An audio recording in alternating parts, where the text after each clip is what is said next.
Bien, amigos televidentes, tal y como les habíamos prometido, tenemos con nosotros al doctor Rafael Alburquerque, ex vicepresidente de la República, dentro de otras cosas, ¿verdad?, que ha sido, dentro de otros cargos que ha ocupado en el gobierno, su condición también de intelectual, de prestigioso jurista, experto en derecho laboral y todo eso. Yo siempre reivindico algunas de esas partes que me tocan a mí diciendo que es mi amigo, así que le agradezco al doctor Alburquerque que haya aceptado y siempre cuando lo llamamos dice presente, siempre y cuando puede. Saludos, doctor. Pues aquí Héctor de nuevo, esperando tu pregunta. Al pie del cañón. Espero que no sea alguna pregunta que yo no pueda responder. Ustedes siempre se la saben todas.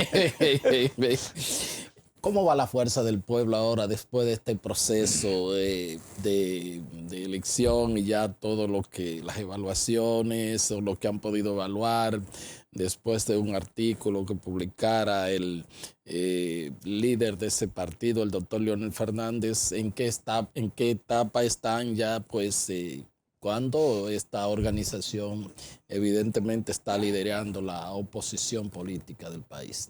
Pues mira, hemos ya reunido ahora en esta semana que ha pasado, pues la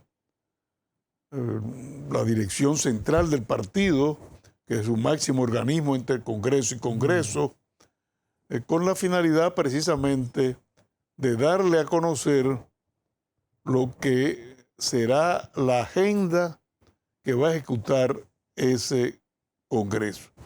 La pregunta que uno se hace, bueno, pero ¿con qué finalidad es el Congreso? Hicimos un primer Congreso, que fue el Congreso profesor Juan Bosch, con el objetivo de dejar constituido el partido y entregar la documentación a la Junta Central Electoral. Pero es un partido de apenas 5 años de fundado. Entonces, ahora vamos a hacer 2 congresos. Un primer congreso que lleva el nombre de Franklin Almeida Rancier, en homenaje, bueno, a quien fue fundador del partido y un que hombre... dicho sea de paso, coordinó ese congreso. Y que coordinó ese primer congreso, fue funcionario de gobierno de Leonel Fernández. Pues bien, ese primer congreso va a evaluar, bueno, ¿qué hemos hecho en estos 5 años? ¿Cuáles son problemas? Porque siempre hay problemas. ¿Cómo mejorar también las estructuras partidarias? O sea, se va a discutir, por ejemplo, todo lo que tiene que ver con la política de juventud, la política de la mujer, pero también cuál va a ser la línea política opositora, porque las últimas elecciones nos han convertido en el primer partido político de oposición. Entonces, ¿cuál va a ser nuestra línea opositora? ¿Qué tenemos que cambiar de la línea organizativa? ¿Cómo es la mejor manera de organizarse para responder a los retos electorales que habrán de venir en el futuro? ¿Cuál va a ser nuestra política medioambiental? La parte cultural también que tiene que dedicar el partido, porque no podemos convertirnos únicamente y exclusivamente en un partido de carácter electorero. Entonces, bueno, se le explicó esa agenda a la dirección central. Es decir, ¿qué tipo de partido va a ser? Esa es la idea. ¿Qué tipo de partido es? En todos eso más o menos es lo que se va a definir, más allá del aspecto electoral, todas esas cosas que están Eso es lo que se va a definir para ver qué tipo de partido. De entrada, obviamente, va a ser un partido progresista, un partido que va a luchar por lo que es el pueblo dominicano, pues los trabajadores, campesinos, clase media, que busca mejorar las condiciones de vida del pueblo dominicano. Pero eso es lo que vamos a discutir precisamente en el Congreso. Y cuando termine ese Congreso, habrá un segundo congreso que lleva el nombre de Manolo Tavares Justo, el que fue el líder, ¿no es así?, de aquel movimiento histórico del 14 de junio, y ese congreso ya va a tener un objetivo exclusivo, que va a ser el proceso electoral. Bueno, el primer congreso tiene que organizar cómo vamos a hacer ese proceso electoral. Entonces, el segundo congreso, pues, procederá a elegir todas las estructuras del partido, desde la base, pasando por las direcciones medias, hasta llegar a la dirección central, incluyendo la elección del presidente, vicepresidente y secretario general. Porque ahora somos todos dirigentes provisionales.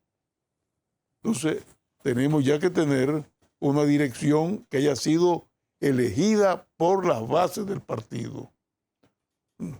No como ha sido ahora, bueno, los fundadores son miembros de la dirección central, los que iban llegando de otros partidos, muchos por su importancia pasaban a ser la dirección central.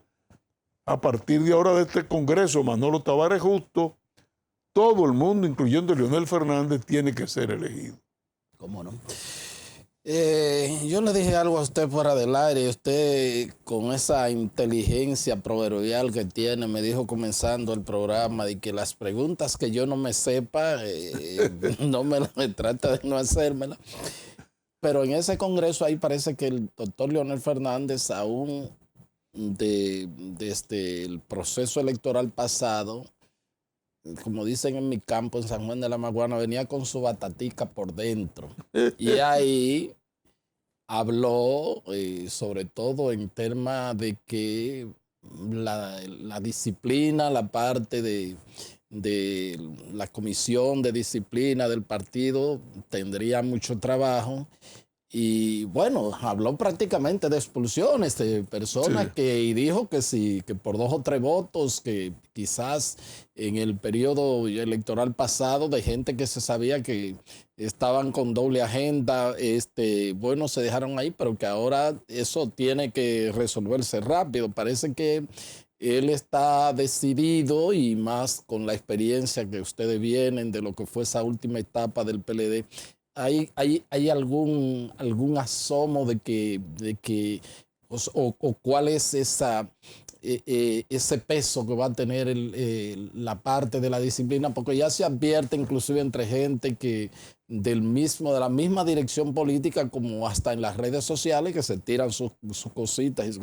¿Cuál es el enfoque en ese sentido? No, mira, yo creo que efectivamente estuvo muy oportuno de parte del compañero Leonel Fernández ese pronunciamiento, primero porque en el mismo proceso electoral que acaba de transcurrir tuvimos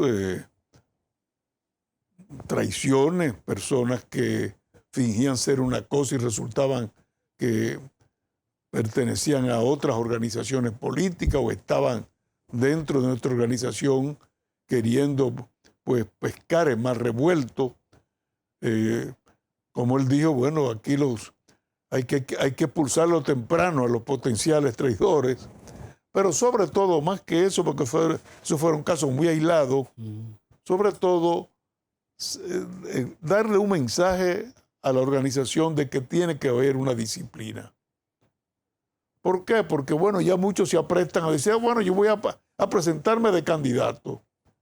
Bueno, por eso le decía, no, ahora no podemos hablar de candidatura. Ahora tenemos que hablar de cómo se va a estructurar, organizar este partido, cuáles van a ser sus líneas programáticas. Y luego, cuando venga ese segundo o tercer congreso ya electoral, ahí entonces, bueno, ya sí podemos hablar de cuáles van a ser o quiénes van a ser los candidatos. Mientras eso no llegue, es frustrante incluso comenzar a hablar de posibles candidaturas, porque la primera pregunta es, ¿y cómo se va a desarrollar ese proceso electoral? ¿Va a ser una votación por compañero y compañera, uno por uno? ¿O va a ser una elección por planchas? O sea, primero hay que definir cuáles van a ser los métodos electorales. porque no es lo mismo votar por plancha, la plancha A, la plancha B, que hacer una elección uno por uno, compañero o compañera uno por uno. Entonces, él advertía, no hablemos ahora de candidatura, hablemos de cuáles van a ser los métodos del partido. ¿Cómo no? Lo que implica que, aunque gente tengan sus aspiraciones, pero ahora mismo estaría una especie de prohibición de proselitismo buscando cargos en el partido. Hay una restricción, evidentemente, y por eso él llamaba y advertía, habrá que ir también a poner a funcionar el tribunal disciplinario, porque si eso se da y comienzan las aspiraciones, entonces comienzan campañas internas, habrá que someterlo al tribunal disciplinario. No queremos campaña interna en estos momentos, queremos que todos estemos pensando cómo vamos a construir lo mejor posible esta organización política para que le sirva al país. ¿Cómo no? El tema tiene que ver primero estos congresos o en el mismo esquema podrían estar trabajando en lo que es la parte de el crecimiento y la parte del fortalecimiento. Por ejemplo, no cabe duda de que a ustedes le hace falta un partido en construcción y se demostró en las elecciones municipales esa fortaleza en los municipios que necesitan, y ya sea con los dirigentes y los militantes que tienen, pero también con otras personas que puedan llegar. Esa parte de la potencialización y del crecimiento territorial del partido vendrá en otra etapa. Mira, efectivamente, yo creo que esa es la etapa de la construcción del partido. Nosotros en estos dos procesos electorales que acaban de pasar, el municipal y luego el congresual y presidencial, demostramos que tenemos una gran presencia nacional. Ahora, esa presencia nacional nos la da un líder de la categoría de Leonel Fernández. Pero tenemos que fortalecer nuestra presencia territorial. O sea, generar liderazgo a nivel de la provincia, de los municipios, de los distritos municipales. Y eso solamente se genera con el trabajo político de servicio a favor de la comunidad. Entonces, es un partido que no tiene 30, 40 años de un ejercicio prolongado en que los líderes locales van surgiendo. Es un partido de apenas 5 años y ese liderazgo local tiene que construirse. Yo creo que hay unas buenas perspectivas porque, por ejemplo, tenemos un bloque ya de 28 diputados legisladores y esos diputados legisladores tienen que estar en sus provincias y en el Distrito Nacional haciendo una labor política. Y serán los futuros líderes territoriales. Y luego, bueno, ese liderazgo territorial es lo que va a impulsar precisamente el fortalecimiento de las estructuras del partido. ¿Cómo no? Doctor, algunas personas de los que salieron y se fueron en la etapa de la campaña electoral, porque uno escucha a veces, mira que fulano está un poquito arrepentido y probablemente quiera retornar a su partido o al partido, a la Fuerza del Pueblo. ¿Hay alguna posibilidad de armisticio a las personas? A las personas que se fueron en la etapa electoral y que quizás apoyaron otra propuesta y que digan, bueno, me arrepiento y quiero regresar? Bueno, de todo hay en la viña del Señor, ¿no es así? Cada caso particular hay que estudiarlo. Ya. Muy diferente es el que esté equivocado a aquel que lo hizo intencionalmente y lo que buscó fue hacerle un daño al partido. Hay otros muchos que no, yo creo que son muchos los que dijeron, bueno, tenemos esta oportunidad, podemos hacer esta actividad con otra organización, pero aquellos que actuaron de mala fe y que traicionaron el partido, bueno, hay que estudiar y examinar claramente si esas personas pueden volver o no. O sea, depende del arrepentimiento. Por aquello del que me engaña una vez, ¿verdad? Acuérdate que el pecado también puede ser redimido. Sí, Entonces, bueno. así es. Pero sería también el mensaje que se pueda dar hacia futuro si salía en una coyuntura, sobre todo, como usted dice, con intención de hacer daño o por intereses particulares y personales, porque también una gente que por cierta desavenencia política, ya uno lo puede entender, pero si era buscando algunas canonjías personales, después va a utilizar siempre la organización para lo mismo. Habrá que estudiar cada caso particular. Y entonces, bueno, ¿cómo no? Si se ve, bueno, que ha sido a veces un error, que no hubo la mala intención, que hubo un disgusto, a veces por un disgusto. Bueno, efectivamente, tiene las puertas abiertas de la fuerza del pueblo. ¿Cómo no? Entonces, el calendario, la calendarización del partido se podría decir que ese primero de los dos congresos, el Congreso Franklin Almeida, podría realizarse en lo que resta de año. Yo creo que sí. Yo creo que antes de terminar el año podemos haber terminado el Congreso. Esta misma semana nos reunimos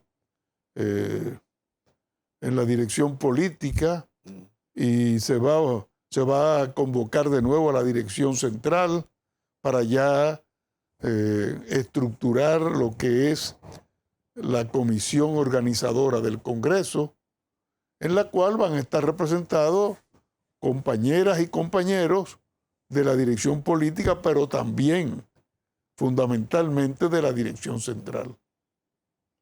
Me dicen que los miembros de la dirección central y que no quieren ser como los miembros del comité central de otra organización amiga, bueno, del PLD. Ellos entienden que no quieren ser sello gomígrafo de la dirección política. Ahora mismo la comisión organizadora, ahora lo tuvimos en reunión el lunes, que acaba de pasar, bueno, y ahí acordamos de que la comisión organizadora estará integrada fundamentalmente por miembros de la dirección central. Yeah. Habrá una representación, obviamente, de la dirección política. Que también son miembros de la dirección central. Son miembros de la dirección central, pero la mayoría serán miembros de la dirección central que no ocupan puestos en la dirección política. ¿Cómo no? Bueno, de manera que las cosas van trabajando. No, van caminando muy bien. Y ya probablemente para principios del año que viene podrían estar trabajando en el Congreso del elector de las nuevas autoridades. Yo espero que sí, que ya tendremos, el año que viene tendremos ya una directiva electa o directivas, porque serán todos, desde la base hasta la dirección central electa por las bases del partido. Hay muchos aspirantes a secretario general, pero ninguno a presidente del partido. No sé por qué.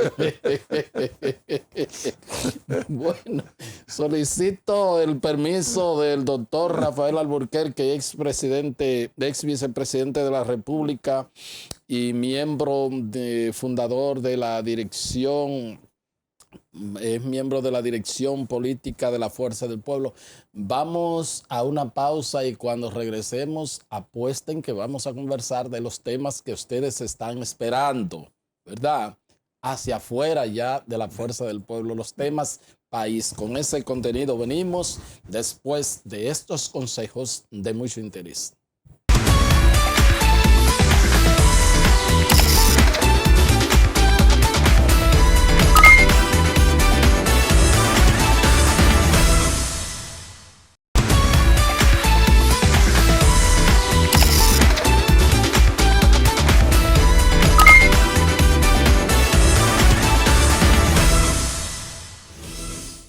Bien, continuamos aquí en el programa de Agenda. Hay cosas que se manejan tras las cámaras que son mucho más sustanciosas a veces en términos de buen humor que lo que se maneja pues en cámara.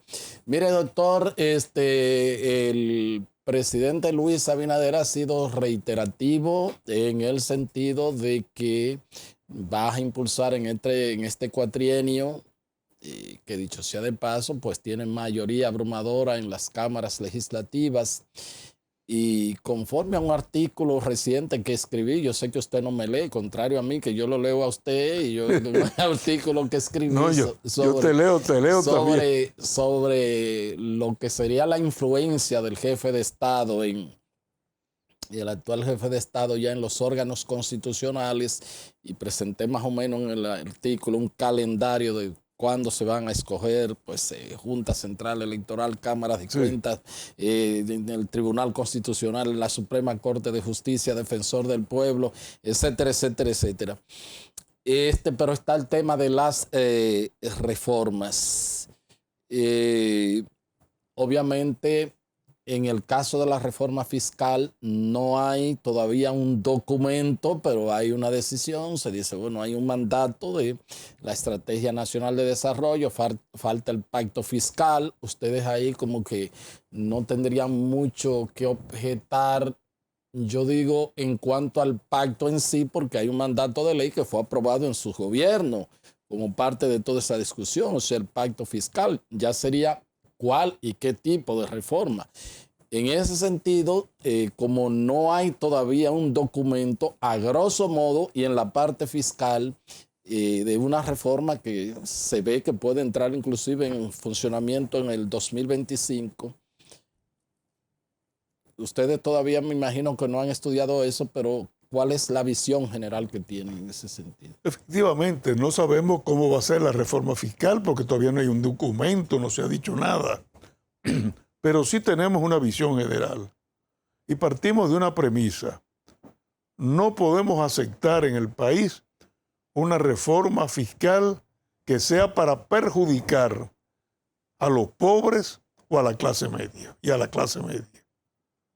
Tiene que ser una reforma fiscal progresiva, una reforma fiscal que tienda a desarrollar el país, pero no a perjudicar a las clases más necesitadas, como es la clase media y los pobres de este país. Entonces, eso sí está claro. Un tipo de reforma así no lo apoyaríamos. Y luego tiene que ser una reforma fiscal también que comience a reducir gastos. Los últimos presupuestos nacionales son de trillones de pesos. Y cuando uno ve el gasto corriente y el gasto de capital, el gasto corriente es del 85% y apenas un 15% de gasto de capital. Entonces, uno pregunta, bueno, ¿y todo ese dinero que ha manejado trillonario este gobierno, en qué se va? En gastos corrientes. Gasto corriente de aumentos, de regalías, de salarios. Que tú me dices, bueno, pero son los salarios de los maestros, no, eso es otra cosa. Estamos hablando de incrementos escandalosos en ministerios como, por ejemplo, Interior y Policía, Hacienda, Administración Pública. Se supone que ese es el pastor que cuida las ovejas. Bueno, y son aumentos escandalosos. Los propios gastos que se hicieron en programas sociales que han sido totalmente desnaturalizados, que no son programas sociales para fomentar, salir de la pobreza, combatir la pobreza, no, han sido simplemente programas sociales clientelistas. Entonces, hay que comenzar una reforma fiscal para perjudicar el país. Y usted gastando a troche y mochi. No, eso no puede ser. Entonces tienen que hablarnos claro al país y decir qué tipo de reforma fiscal es que van a impulsar desde el gobierno. Y como se dice tradicionalmente, entonces el gobierno apretarse el cinturón en cuanto al gasto corriente, al gasto público. Pero el 85% de gasto, eso nunca se había visto. No hay gasto de capital. Entonces, hagámosle fiesta a todos los empréstitos que han llegado. Bueno, que ese es un tema también, el Sí. asunto de que ustedes han criticado, de que el gobierno Ahí estuve viendo un artículo de Andy Daguarre, dice que el 34% de los ingresos, y es uno de los países más que tiene ese porcentaje más alto del mundo, que el 34% de los ingresos fiscales se están yendo en el pago solamente de los intereses. De los intereses de deuda, eso es otro de los problemas. Entonces hay que apretarse el cinturón también. ¿Cómo no? Mire, doctor, el tema es porque aparentemente ese cinturón puede encontrar un hoyo, la correa de dónde ponerlo que le ajuste a todo el mundo.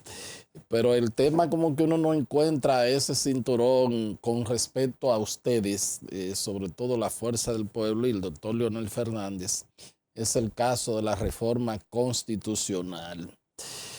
En el pasado domingo, ahí en ese asiento que usted está, el doctor Eddie Olivares, que es alto dirigente del PRM y fue miembro de la Junta Central Electoral, les recordó al doctor Leonel Fernández que esa constitución no es de él y que como tal él no puede decir que la constitución no se toca, que no es un libro de su autoría, que es, bueno, pues la norma del pueblo dominicano, la norma superior, y entonces que la constitución se toca. Ya sabemos lo que ha dicho el presidente de la República, cuáles son los temas, los candados que vamos a ver, el tema del Ministerio Público Independiente, y bueno, otras personas están planteando la parte de la unificación de las elecciones, de todos los niveles de elección. Ahí sí hay temas ya que se han planteado. Ustedes no tienen fuerza congresual para detener eso. ¿Qué es lo que cuál sigue siendo la posición y qué ustedes harían en esa decisión, insisto, de un presidente que tiene el control casi absoluto de las cámaras legislativas? ¿Cómo no? Mira, esta reforma constitucional apenas tiene 14 años. Fue aprobada el 26 de enero del año 2010. Todavía en el Congreso Nacional hay pendiente de aprobación casi 70 proyectos de ley que deben necesariamente aprobarse para poder consolidar esa reforma del año 2010. Pongo un solo caso, la ley de referéndum. Bueno, la Constitución prevé para ciertos casos la celebración de referéndums, de consultas y aprobatorios. Bueno, esa ley que ha sido sometida por legisladores del PLD en aquella época y ahora legisladores de la Fuerza del Pueblo, nunca se ha aprobado. El Congreso le ha ido dando largas y largas. Pero así como ese proyecto hay otros más, con lo cual tendría que fortalecerse, consolidarse la Constitución. Bueno, pendiente casi 70 proyectos de ley ya están hablando de reformar la Constitución. Y uno dice, bueno, vamos a reformarla, como ha dicho el presidente de la República, para establecer, poner candados y evitar que un presidente quiera modificar el artículo correspondiente a la no reelección después de dos mandatos constitucionales. No de 2 mandatos, sino de si usted aspiró de nuevo. Bueno, cuando uno estudia el procedimiento de reforma de esa Constitución, establece categóricamente que para poder modificar la Constitución en todo lo que tiene que ver con ese procedimiento de reforma, necesita la aprobación de un referéndum. No basta que que la Asamblea Revisora lo haga. Entonces, van a necesitar un referéndum. ¿Y cómo van a hacer el referéndum si no hay ley que lo organice y que lo regule? Para tocar el 124 se necesita un referéndum. Para tocar la modificación del procedimiento constitucional. Es decir, si dicen, bueno, ese 124 hay que modificarlo con X mayoría, se necesita. La otra solución es la que ha planteado mi querido amigo Milton Rey Guevara, de que sea un texto de categoría, lo que llaman de categoría inamovible, una cláusula pétrea. Bueno, ahí ya no sería necesario el referéndum porque solamente sería modificar diciendo, como dice ahora mismo, que el texto relativo que el gobierno es civil, republicano, ese no se puede modificar. La forma de gobierno. No se puede modificar nunca. Bueno, hacerlo en esa forma, que yo creo que eso habría que discutirlo. Me preocupa porque, bueno, uno puede legislar para 20, 30, pero no sabemos cómo será en la República Dominicana dentro de 100 años. Si se va a modificar la Constitución versada sobre un artículo que se creen algunas pues exigencias adicionales, usted dice que previamente debe haber un referéndum para eso. No, es aprobatorio, de acuerdo. Si es para variar lo que es el porciento, el porciento de la aprobatorio, entonces tiene que haber un referéndum posterior al cambio en la Asamblea Revisora. Eso en cuanto a ese mandato.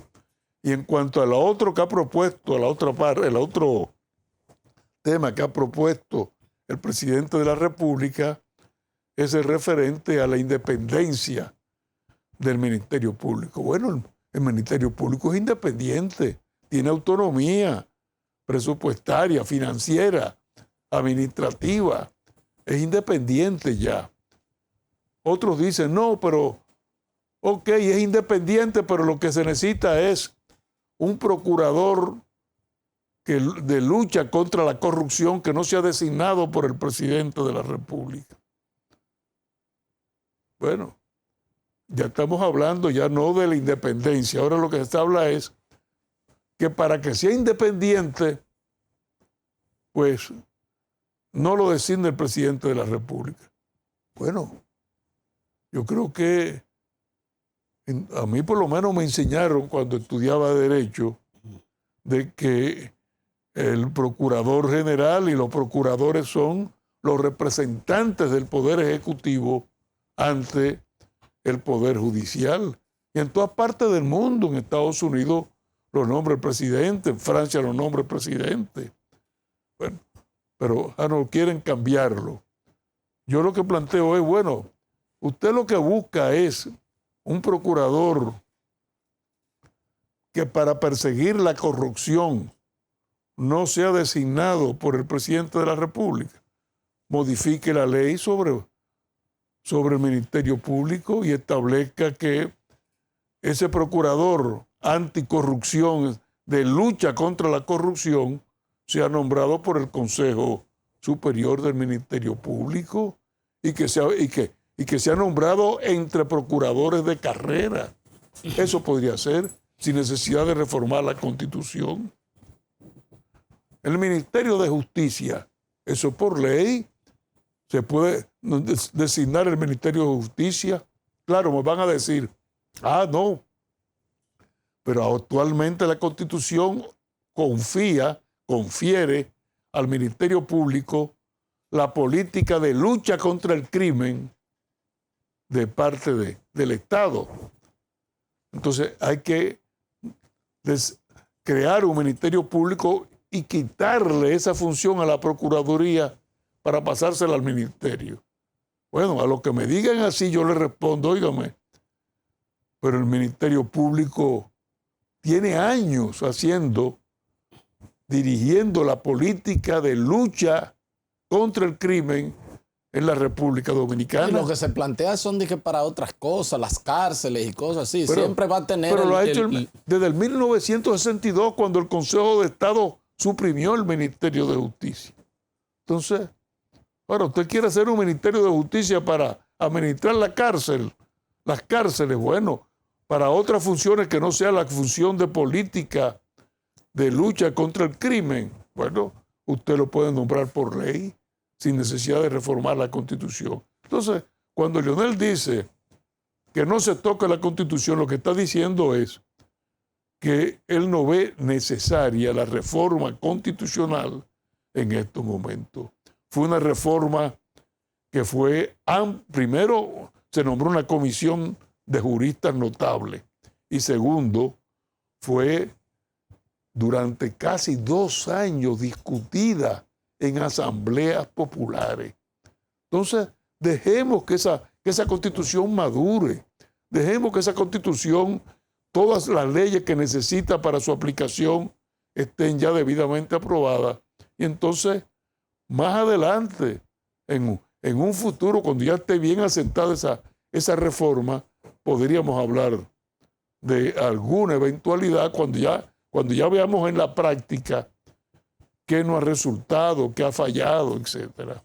¿Cómo no? Doctor, hay algunos... Con este peligro, Héctor, el presidente de la República habla, no, son 2 temas nada más. Pero ya tú mismo has oído cuántos legisladores ni cuántos funcionarios han salido a decir inmediatamente, no, yo voy a proponer esto. Bueno, el presidente del Senado dijo ahí donde usted está que él quiere que se aproveche la ocasión para la unificación de las elecciones. Y el presidente de la Cámara de Diputados dijo que él iba a aprovechar la reforma para disminuir el número de diputados. Sí, que se debe aprovechar. Entonces, así es. Mira, doctor, hay muchos colegas suyos, porque bueno, la gente, usted es tan brillante como experto en derecho laboral que la gente no sabe que también usted es un experto constitucionalista, profesor al más alto nivel. Y hay muchos colegas suyos aquí que han sostenido, partiendo de que sea con el procedimiento que usted dice o no para el tema, y voy a hacer énfasis en el 124, dicen, el establecimiento de candados, sea por un incremento del porcentaje requerido para modificar ese artículo, que es al fin y al cabo lo que uno pues alcanza a ver. El presidente del Senado, insisto, dijo, mire, 95%, lo dijo en una entrevista ahí donde usted está. Pero esos colegas suyos, esos colegas dicen, esos candados serían a la vez una llave. Si se toca en cualquier dirección para el hecho de poner los candados e incrementar los requisitos para modificar, ya crea una nueva realidad constitucional y tanto el presidente actual de la República quedaría habilitado más allá del 2028 para buscar nuevamente una candidatura presidencial, aunque él le ha dicho que no, y se rehabilitaría el expresidente Danilo Medina. ¿Qué es lo que dice la doctrina? ¿Qué es lo que usted, como una autoridad en derecho constitucional, piensa en ese sentido? Si se tocó ese artículo, definitivamente se quedan habilitados, aunque sea para reforzarlo, quedarían habilitados tanto el actual mandatario como el expresidente Medina. Mira, dependiendo de la amplitud de la reforma, ¿no es así? Eso sería, poder responderlo va a depender de, bueno, cuál es el texto que se va a manejar, cuál va a ser la amplitud de ese tipo de reforma del 124. Habría que ver, porque puede haber un texto que no implique necesariamente una habilitación para los que hoy están vedados, impedidos de poder presentarse de nuevo. Eso habría que ver el texto. Y el espíritu que se busque con eso. No, pero sobre todo el texto. El texto, sí. Acuérdate que la interpretación de la Constitución siempre es muy restrictiva. Sí. las interpretaciones son peligrosas. Sí, así es. aunque hay que interpretarlas. Así es. Pero la idea de ustedes como partido es que no hay necesidad. Que nosotros no vemos necesidad ahora de reformar la Constitución. ¿Cómo no? Y no están de acuerdo con una reforma constitucional. Nosotros no estamos de acuerdo que haya una reforma constitucional. ¿Cómo no?